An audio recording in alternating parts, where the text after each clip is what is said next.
Saudações a todos, meu nome é La Trindade, esse é o Resenha Oculta e hoje nós vamos falar sobre The Satanic Rituals, Companion to the Satanic Bible. Esse livro foi escrito por Anton Szandor LaVey, contém 220 páginas divididas em 11 capítulos e foi publicado no ano de 1972 pela Avon Books. Bom, para todos aqueles que venham eventualmente estranhar o cenário, sim, nós estamos numa locação diferente. É um belo cenário, diga-se de passagem, a casa aqui é muito bonita. Estamos aqui em La Tierra de los Hermanos, em Buenos Aires, e nossos hermanos argentinos, saludos. E, bom, mas apesar de estarmos aqui, né, tem coisas que parece que não muda mesmo quando a gente muda de país. Então, tem cachorro latindo eventualmente, tem um sonzinho de um sino batendo ao fundo, não sei se vai dar pra ouvir pela câmera, porque exatamente em frente à casa tem uma linha de trem. E então vira e mexe tá passando o trem, então eu vou logicamente editar o vídeo para que o barulho não saia. Também tem uma rua aqui com carros, etc. E tem, né, o famoso, já, e parece que é uma coisa com uma entidade espiritual que sempre acompanha os lugares onde eu tô gravando, que é o serralheiro e pedreiro e tudo mais.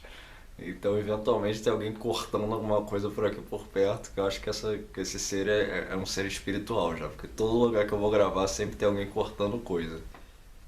Esse livro, ele é um complemento para aquele livro publicado primeiramente pelo Anton Szandor LaVey, que é a Bíblia Satânica.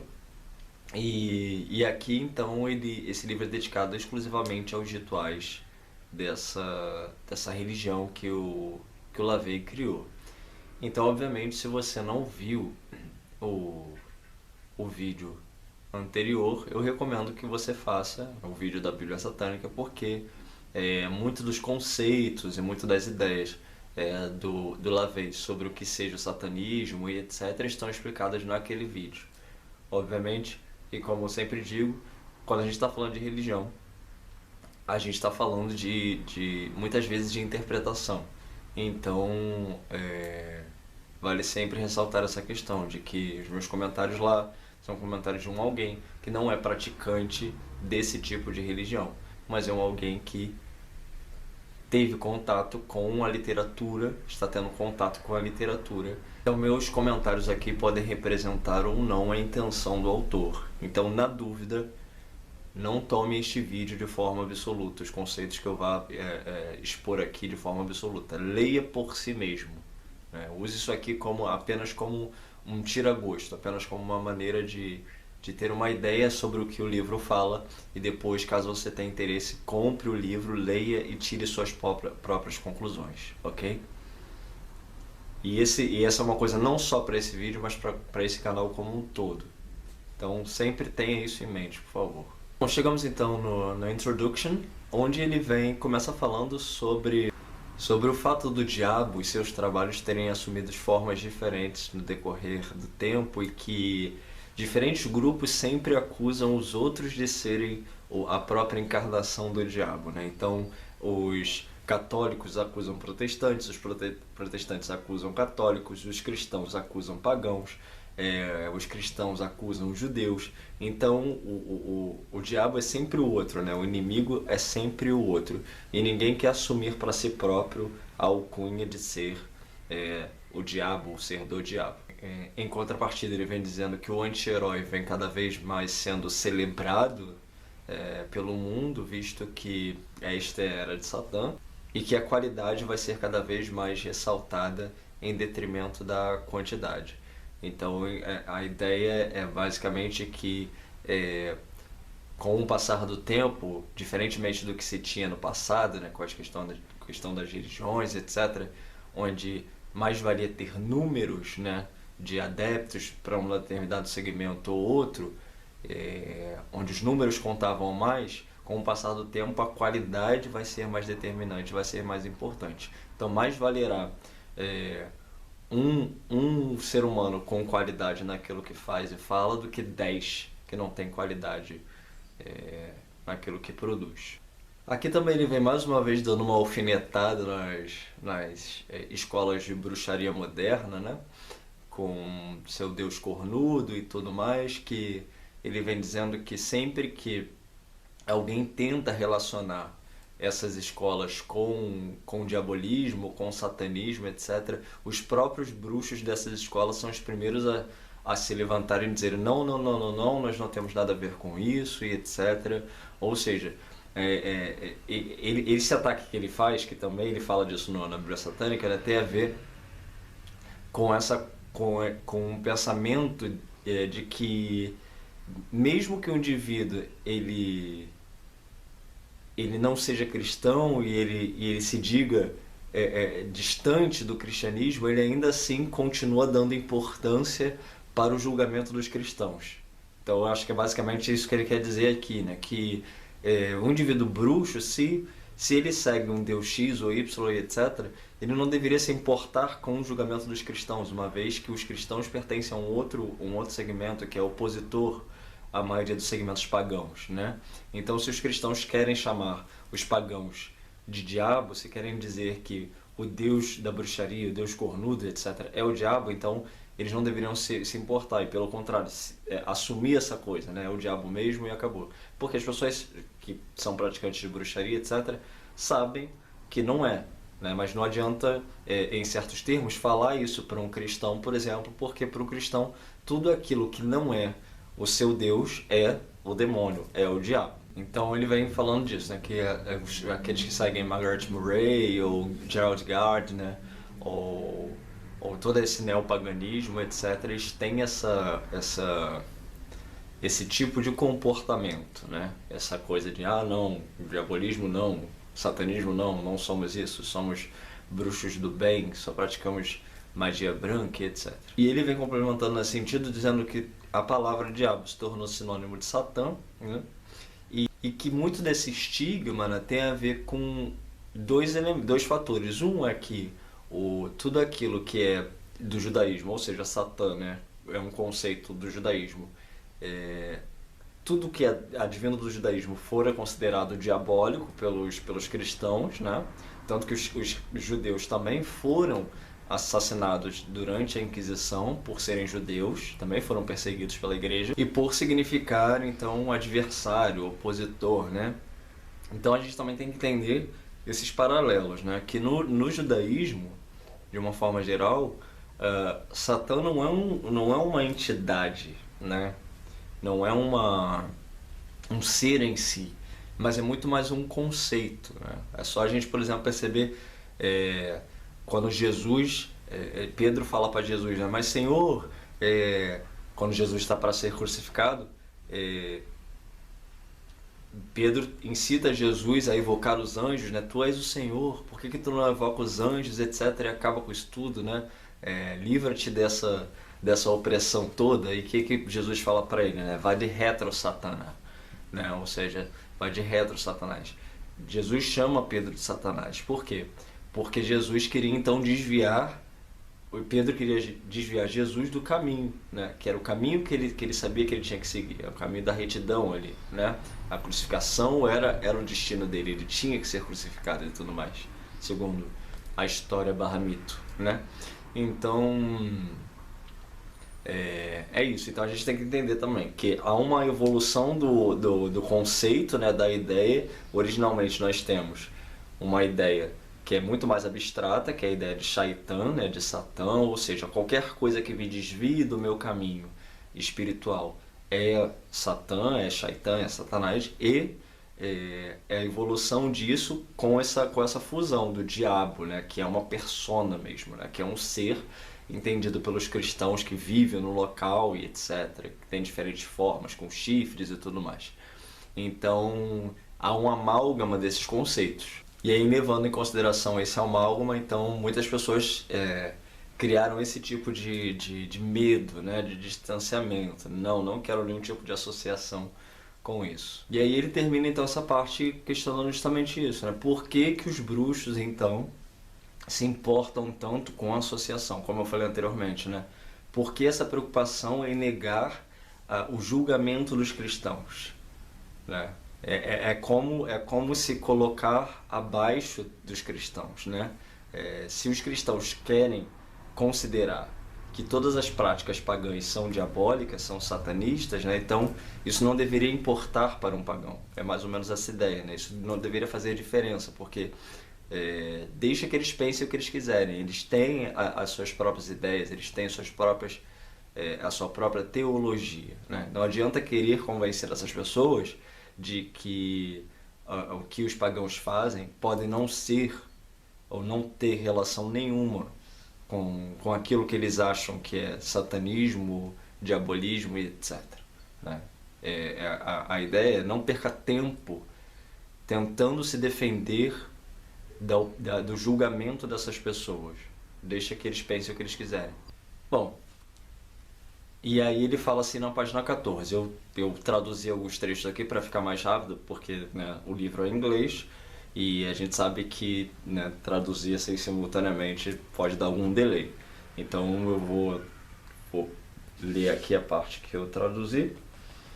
E na página 14 ele fala o seguinte: os rituais deste livro chamam pelos nomes de diabos. Diabos de todas as formas, tamanhos e inclinações. Os nomes são usados de forma conscientemente deliberada e apreciativa, para aqueles capazes de puxar a cortina do medo e entrar no reino das sombras.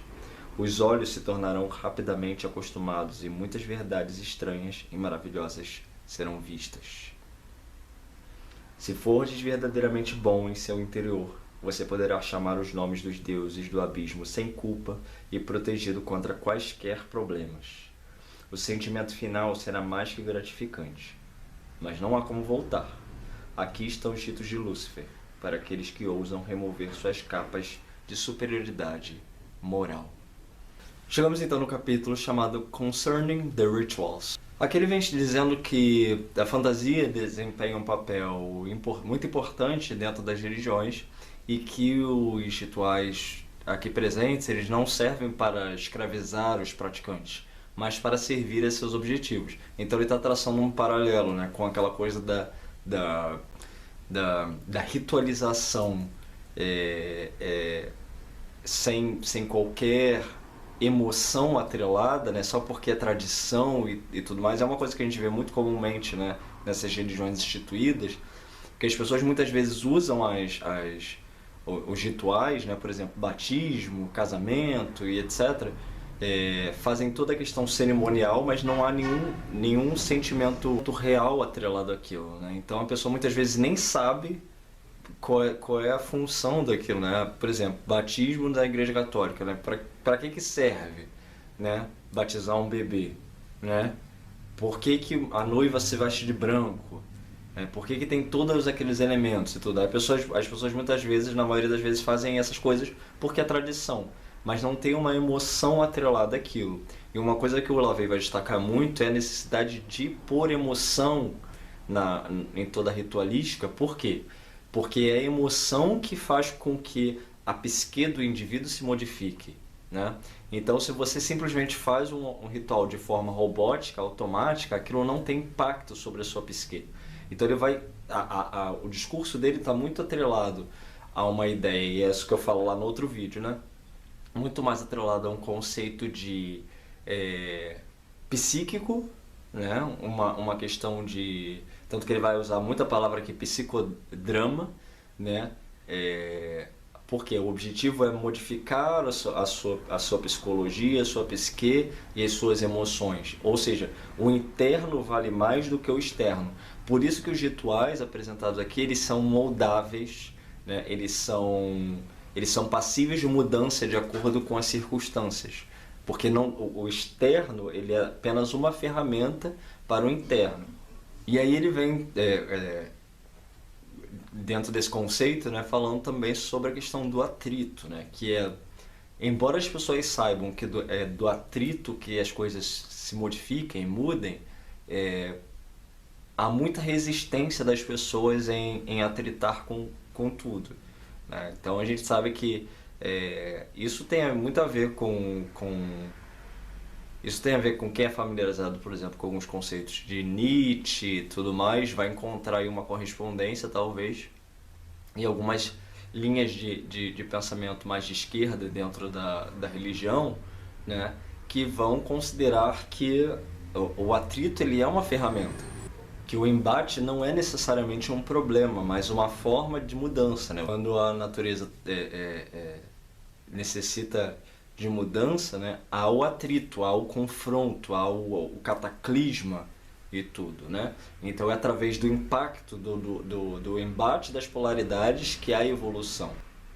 Da estagnação nada ocorre, porque a estagnação, né, ela é neutra, ou seja, não há mudança naquilo que é neutro, né, naquilo que está estagnado, mas só do movimento. Então ele vem dizendo que a magia é como empurrar e puxar, né, tal qual o universo. Então você empurra aquilo que você não quer e puxa aquilo que você quer. E que os rituais contidos aqui então são de dois tipos: os rituais para fins específicos e as cerimônias, como batismos e demais celebrações que marcam mudanças. E então ele vem mais uma vez falando sobre a questão que eu falei anteriormente, de que as pessoas, os partícipes, né, têm que estar ali emocionalmente envolvidos nesses rituais, né?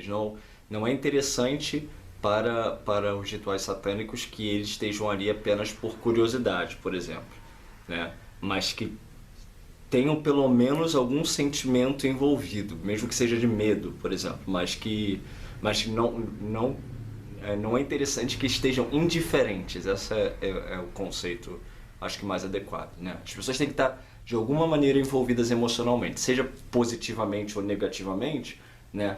Mas não é ideal que elas estejam de forma indiferente ali. E nisso o condutor, né, da celebração, ele vai saber avaliar. Ele idealmente tem que saber avaliar e selecionar os indivíduos nesse sentido. E aí no vídeo da Bíblia Satânica eu levantei uma questão sobre... que ele fala sobre oração, né?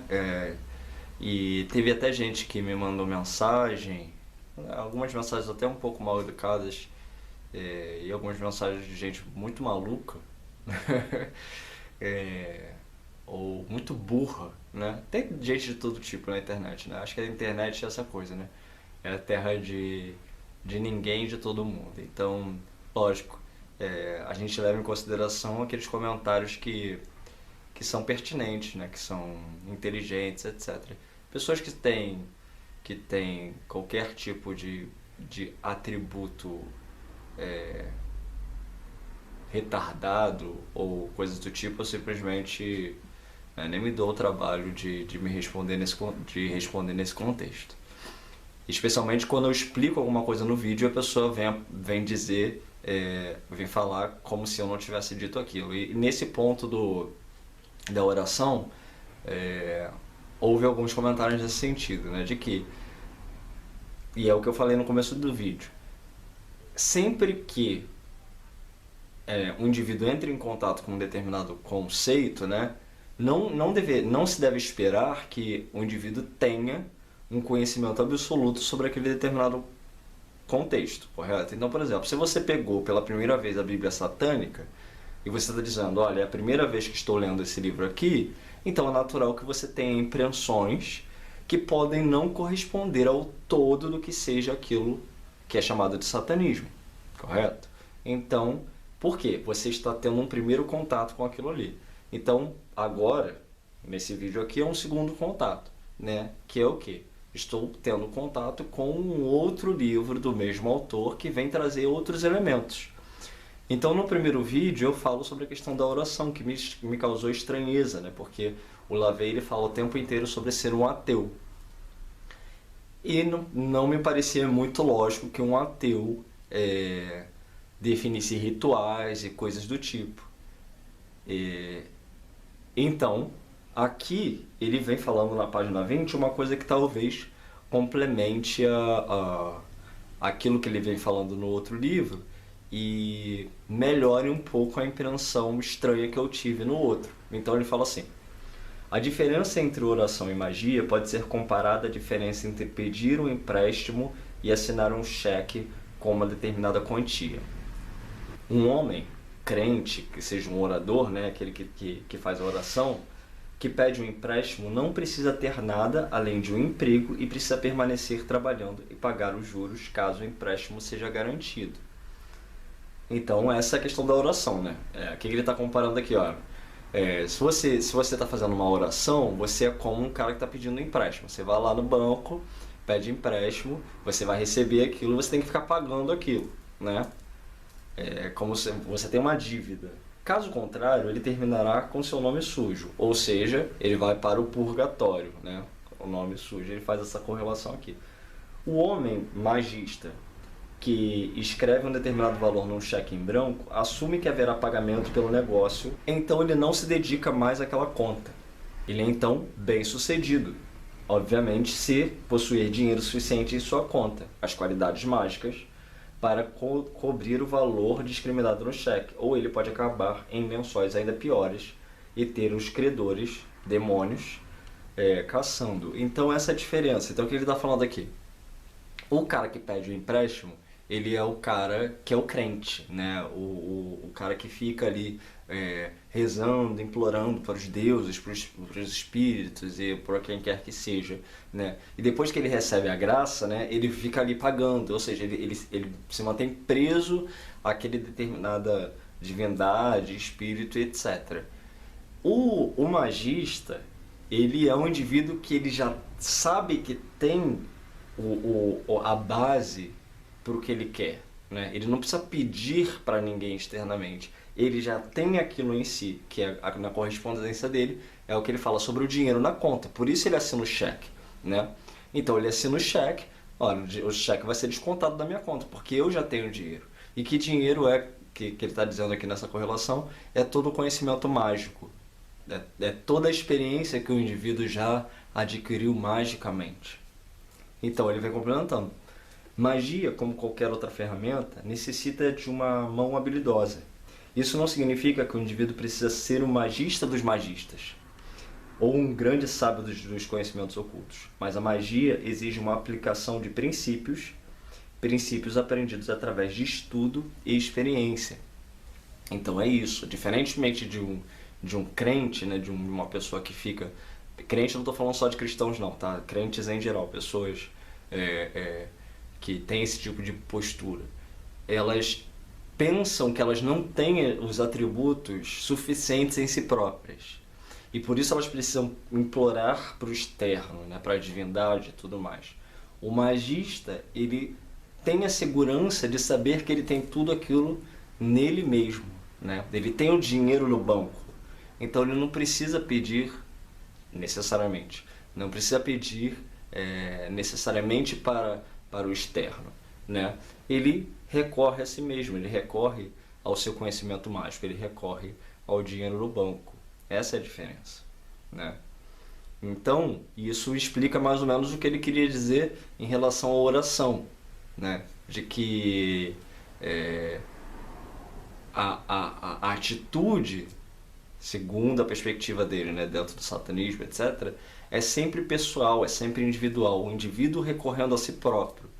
O externo não existe, o externo não interessa, né? As divindades externas, etc., não interessam, elas mais interessa sempre o indivíduo. Bom, e aí complementando essa questão sobre de que forma se dão os rituais aqui expostos, né, ele vem dizendo que eles são de origem mundial, né, de fundamento esotérico. Então ele pegou esses rituais de diferentes contextos culturais, históricos, especialmente da Alemanha e da França, e que muitos podem ser praticados por 4 ou menos pessoas. E que esse livro, por ser um complemento da Bíblia Satânica, né, eles devem ser usados em conjunto, então muito da liturgia e tudo está exposto no outro livro, então esse aqui vai tratar só dos rituais em si mesmo, e que a ação mágica, ela em geral afeta a vontade do indivíduo. Então isso também tem a ver com a perspectiva dele em termos mágicos, né? O que ele está falando de magia aqui é que a vítima, né, ela é afetada de uma forma geral em sua vontade, em seu senso crítico, né, em sua capacidade de pensar por si própria. Então, em sendo afetada dessa forma, ela acaba por produzir os danos a si mesma sem a necessidade de uma intervenção direta do magista. Então, é como se o magista que realizasse o ritual, ele rompe as barreiras de defesa daquele indivíduo. Aquele indivíduo começa a se, a se boicotar, a danificar a si mesmo. E que, embora os rituais se refiram a sacerdotes no masculino, né, mulheres podem desempenhar o papel sem problema nenhum, desde que sejam respeitadas as polaridades. Ou seja, sempre essa questão da polaridade deve ser respeitada, e o mesmo se dá para praticantes que sejam homossexuais. Então, desde que se respeitando a polaridade, né, a coisa pode ser praticada por qualquer tipo de pessoa. E concluo então falando que aqueles que seguem e servem a Satã, né, têm que se desenvolvido e se melhorado cada vez mais. Então a disputa, né, a guerra, ela será melhor disputada cada vez mais no futuro. Chegamos então a Le Mas Noir, The Original Psychodrama. E, bom, aqui a gente está falando da Missa Negra, né, que é uma coisa muito popular, uma palavra, um conceito muito famoso popularmente, mas que, né, pouco de história muitas vezes se sabe sobre isso, tem muito de invencionice, etc. Então, é importante destacar isso também, né, que ele foi catando, né, historicamente, como foi dito anteriormente já, alguns elementos, né, para compor essa coisa toda que ele modernamente chamou de satanismo, né.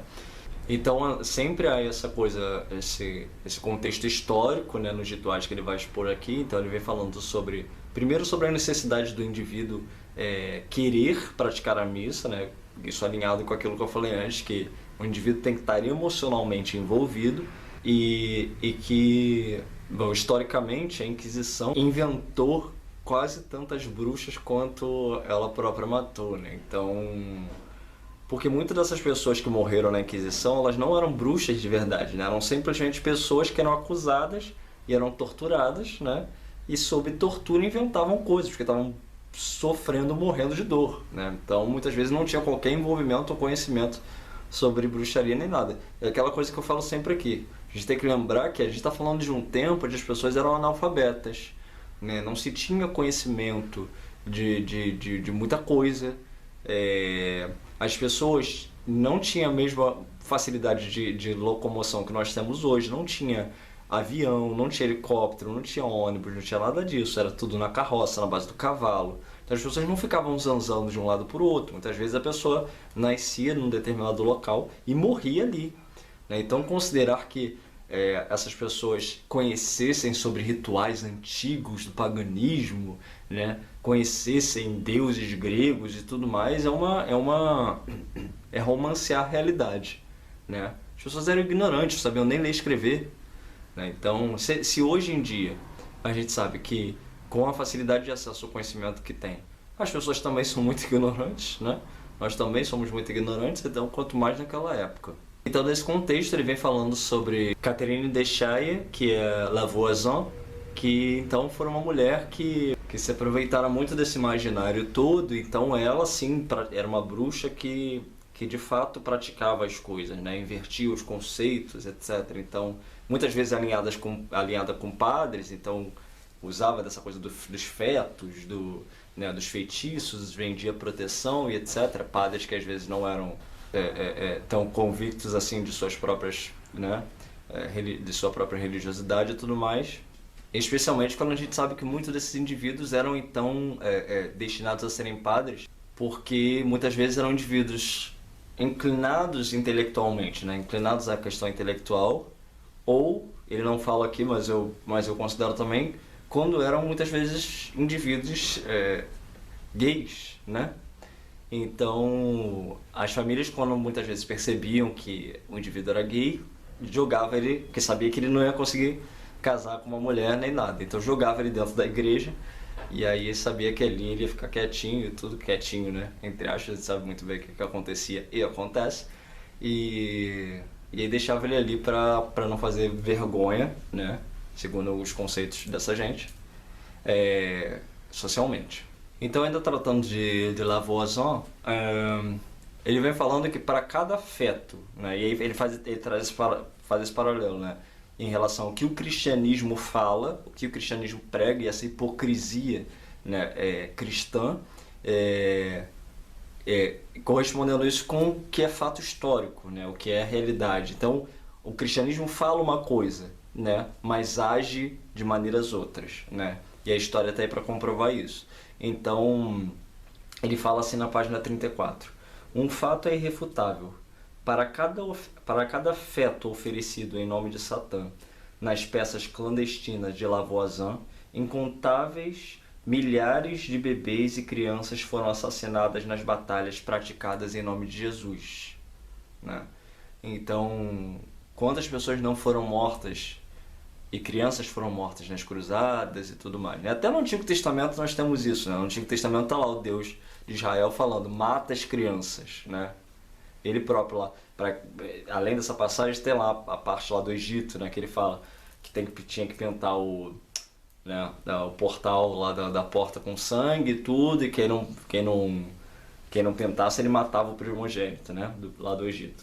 Bom, não estou dizendo que isso aconteceu de fato, mas estou dizendo que, né, na Bíblia é contada dessa forma. Então ele continua.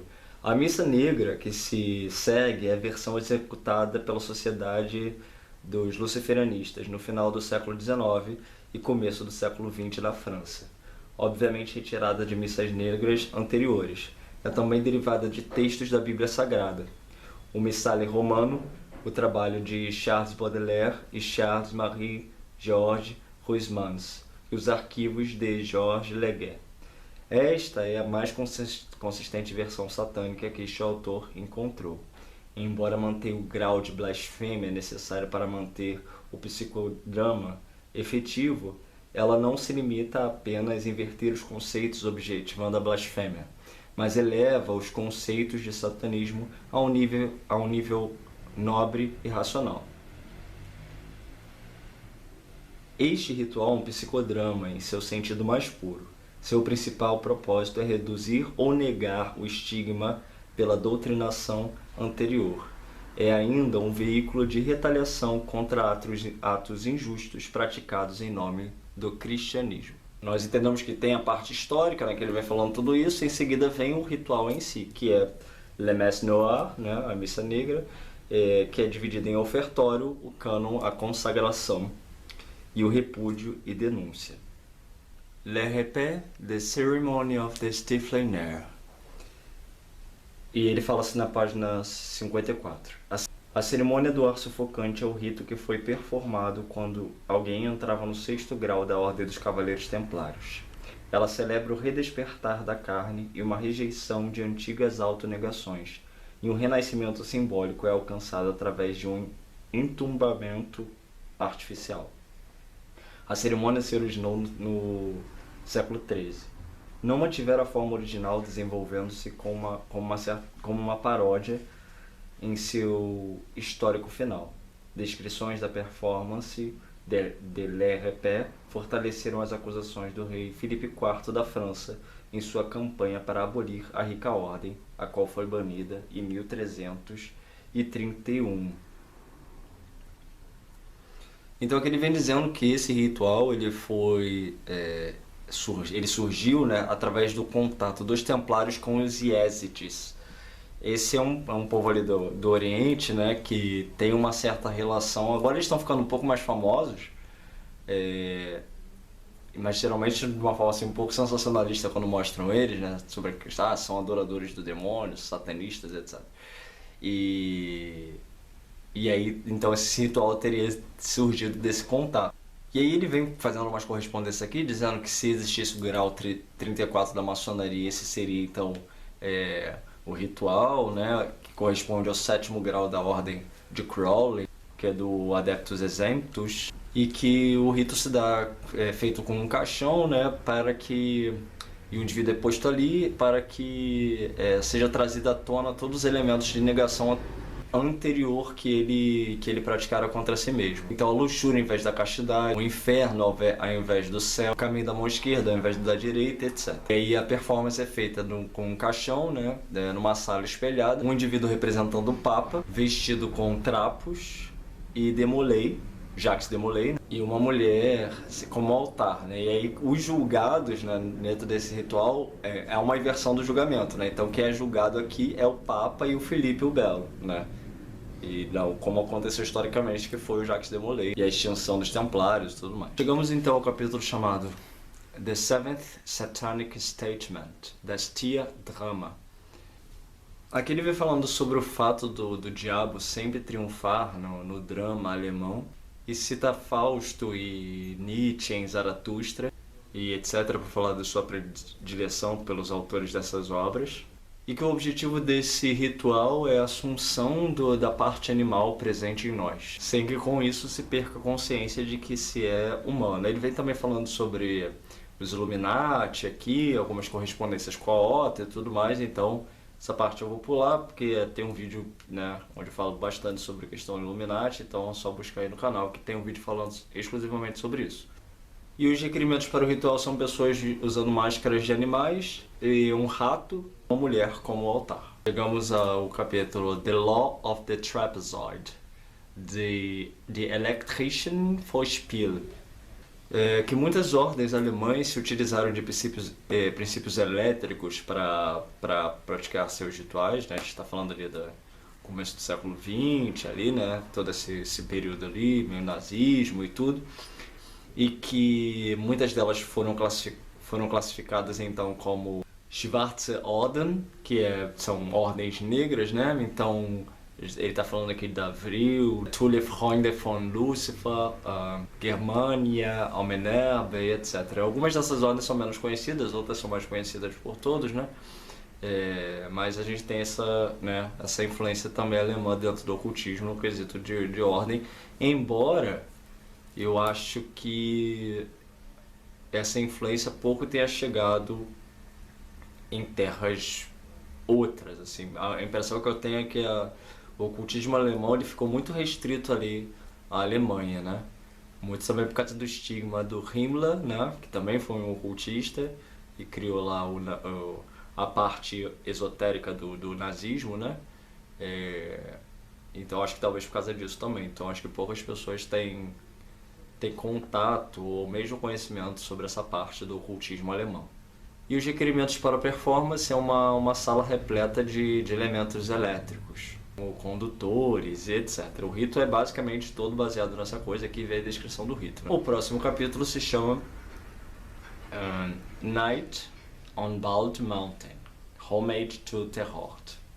Que a Rússia era marcada por uma quantidade muito grande de seres considerados diabólicos e tudo mais, né? E que a igreja encontrou muita dificuldade para modificar esse aspecto cultural lá da Rússia. Então aqui ele vai falar de vários deuses que foram relegados ao esquecimento ou então foram transformados forçadamente em santos, né? Então isso também é uma coisa que aconteceu. A igreja transformou algumas divindades antigas, alguns deuses, em santos, dizendo que aquilo ali é são não sei o quê, né? Então às vezes o indivíduo, alguns santos que as pessoas acham que existiram mesmo, nunca existiram, né? Foram invenção da igreja para simplesmente adaptar, né? e absorver aquelas pessoas pro cristianismo. E aí vem também falando sobre Rasputin e sua relação com a aristocracia russa, né? E a invocação dessas entidades para a liberação da luxúria e de todo esse contexto sexual e tudo mais. Vamos ao Pilgrims of the Age of Fire, The Statement of Shaitan. Aqui ele vem falando novamente sobre os Yazid, né, e a perseguição que eles sofreram, né, pelas religiões instituídas como o Islã, e sobre o argumento absurdo que algumas pessoas usam de que se eles são pessoas boas, não podem ser satanistas, né? Porque uma pessoa satanista não pode ser boa, né?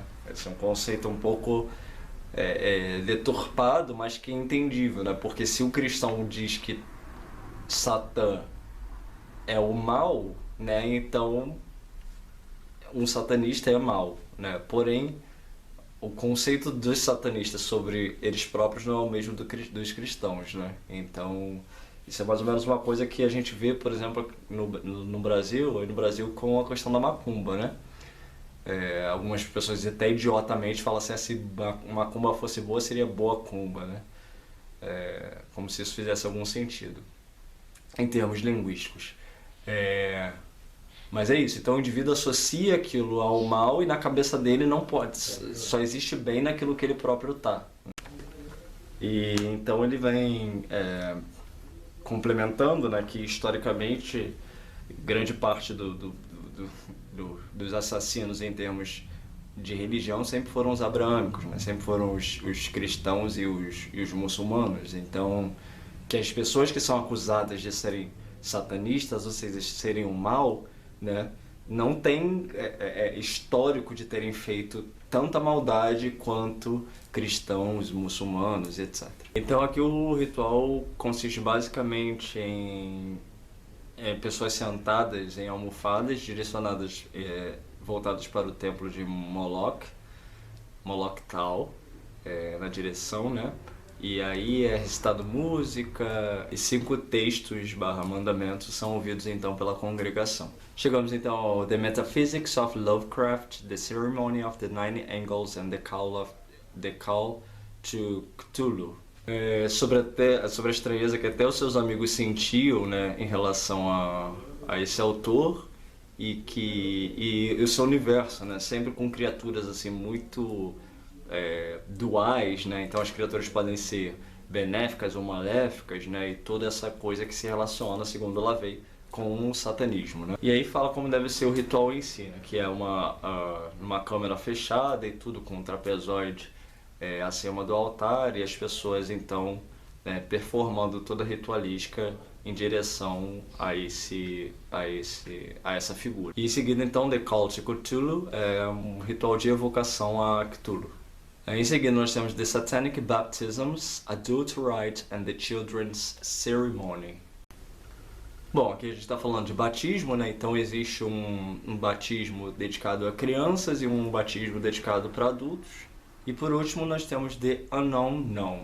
Então aqui ele fala sobre o número de Satã ser o número 9, né? Que não importa a qual número se multiplique, o 9 sempre resulta em 9, né? Então ele está ressaltando essa questão, né? De não adianta para onde se tenta correr, sempre o 9 volta para o 9. Então Satã sempre volta para Satã, é mais ou menos essa ideia.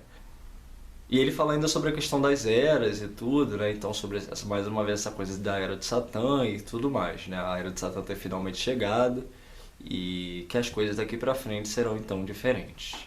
Chegamos então à conclusão. Bom, o livro é interessante porque ele traz vários elementos históricos que de uma certa maneira complementam, de uma certa maneira não, certamente complementam a execução do ritual, no sentido de que dá um fundamento histórico para aquilo. Então você, como ele fala sempre, né, ele destaca sempre a questão do envolvimento emocional. Então você sabendo que aquilo ali tem um fundamento, né, aquilo ali complementa a própria questão do rito, porque te dá um fundamento para a coisa, não é simplesmente o rito pelo rito, mas o rito porque tem um fundamento, tem uma explicação, tem uma razão de ser e não é engessado em si, né? Então o que ele vai destacar também durante o livro é isso, que os ritos podem ser mudados. Existe uma base, né? Existem certos fundamentos, como ele próprio fala a questão da magia. A magia ela tem a ver com a questão de você ter um conhecimento, né? Não é uma coisa assim abstrata, aleatória, etc. Existem fundamentos mágicos e que o magista, então, munido desses fundamentos, ele se utiliza disso tudo para então a realização desses ritos. E aí a parte histórica é então um dos componentes desse todo, né? A gente pode colocar dessa forma. Então, certamente é uma coisa que enriquece e amplia a eficácia. O livro, a meu ver, é certamente recomendado, mas ele necessita da leitura, né, e do entendimento, ao meu ver, de todo o conceito exposto na Bíblia Satânica. Então, se você pegar esse livro aqui, você vai entender o que ele está falando, vai entender, porque o livro basicamente é história e ritual, né? Então não tem muito mistério. Mas é interessante que você entenda por que ele está colocando todos esses ritos aqui. Por que ele pegou vários elementos históricos, juntou para criar esses ritos. Por quê? Existe uma base argumentativa que está na Bíblia Satânica, né? Então é interessante que você leia primeiro a Bíblia Satânica para depois ler os rituais satânicos. Mas né, você não vai encontrar dificuldade de entender esse livro caso não tenha lido o outro. Muito obrigado pela sua atenção até aqui e até a próxima.